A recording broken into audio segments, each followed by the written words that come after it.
first of them in. Will she be the first of them out? She's normally very fast. The red light goes on.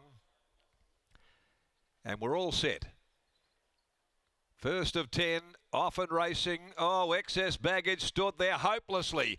Missed the start and away brilliantly from the outside. Our Girl Can Run, who's going to tear across and go to the lead from Swingman. They're 3 in front very quickly on Country God. A further 3 behind those to God's Cross. Well back Holler Nuff. And back there a long last Excess Baggage, who would be able to need a periscope virtually to find this leader there. That's strung out here as they work along past the 650, and Watson's got Our Girl Run waltzing as they come off the riverside. Our Girl Can Run by a length and a half. They start to close up the gap. Swingman second, Country God's a length away third, then 3 lengths God's Cross with its ears ridden off. Holler Nuff and Excess Baggage still about 8 lengths from the leader at the top of the home straight. Our Girl Can Run, can she keep it going? First up at the 1200, Swingman is starting to loom ominously. Comes out after Our Girl Can Run, Country God behind them third. A gap to Holler Nuff. On the inside, Our Girl Can Run, Swingman. He can't get past her at the moment. Holler Nuff is charging home. Holler Nuff, Country God. Holler Nuff hits the lead. Holler Nuff wins it. Holler Nuff from maybe Country God, a nose Swingman and a nose away Our Girl Can Run. God's Cross next in, and tailing them home last of all is Excess Baggage. Well, that was run at a frenetic pace. Be interesting to see the time when they post it for 1200, because they were strung out over some ground. 109.6. 109.6. They were flying. Our Girl Can Run, super fresh. And the field strung out there. The horse back at the tail, Excess Baggage, well, it wouldn't have seen them. It was terrific, the battle for the minor placings. Swingman, Country God, Our Girl Can Run. They dropped off God's Cross. Excess Baggage had no impact at all in the race, finishing a long last. A length and a short head. The numbers are 6-2. Swingman holding second. 1 Country God third in the photo. Fourth, 7 Our Girl Can Run. 6-2, 1 and 7 the placings. Holler Nuff gets home to win it.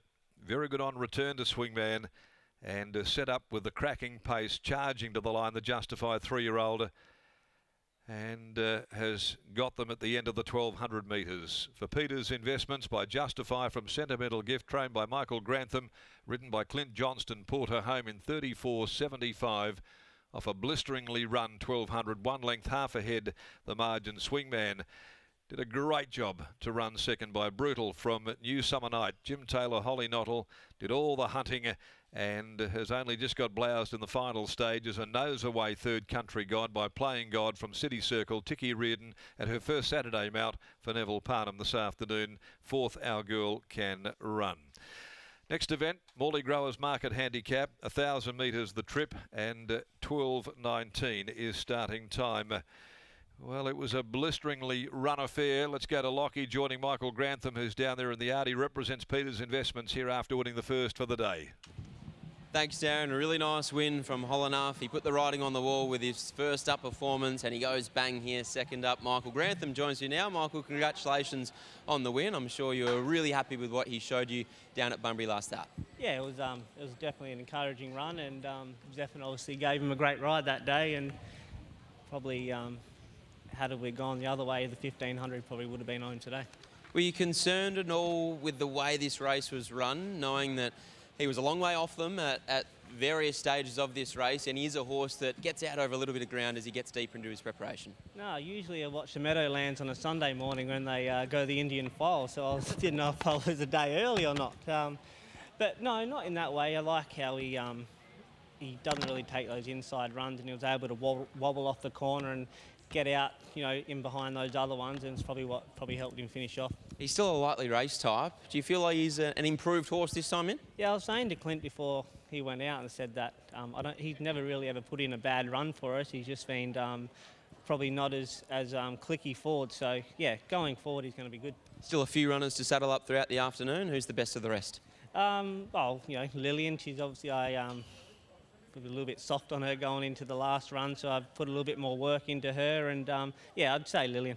Good luck. Thank you. There's Michael Grantham. He starts off the day on a winning note, as does Clint Johnson Porter. He'll make things official very, very shortly, and then he'll catch up with Riley Morgan after the win of Holler Nuff. That was an outstanding win, Riley. Certainly was. Big win. Had plenty of ground to make up from the top of the straight, Lockie, and that's exactly what he was able to do. And you would think that maybe for a horse that is going to get out over a little bit further, that maybe that was the sort of tempo for another race over 1,200 metres. At his second run back this campaign is exactly what he was looking for. I'll get the thoughts of Clint Johnson-Porter, who's catching up with me now. Clint, congratulations on the win. A great start to the day. You had plenty of ground to make up on this horse at the top of the straight, but for a horse who might be looking for a little bit further than the 1,200 metres, the tempo that they rolled along at was maybe a positive for him. Yeah, look, I'm not going to lie to say I wasn't panicking early, but I was just banking on them stopping and mine wanting 1,400. I know he's a horse that Mickey G had some pretty big raps on early doors in his career, but said he would probably take a little bit of time. Fair to say, he looks like he's really come on in his time off. Yeah, definitely. Even his first up run was super, and he should only get better every run he has. And even then, I sort of really had to ask for him to put him away, and he was there when I needed him. Well, he certainly did, and his best form at the back end of last prep was over the 14 and even the 1,500 metres. So you'd have to suggest the fact that he's winning this early in the prep at 1,200 metres bodes very well for whatever is to come. Yeah, definitely. Probably if the race is running any different, it's probably a different result. But because they went fast, they sort of set it up for him being a 14-mile horse. Congratulations on a great start to the day, and hopefully it's a big one. Thank you. There's Clint Johnson-Porter. He combines with Michael Grantham and the Peters family with Holler Nuff taking out race 1 here at Ascot.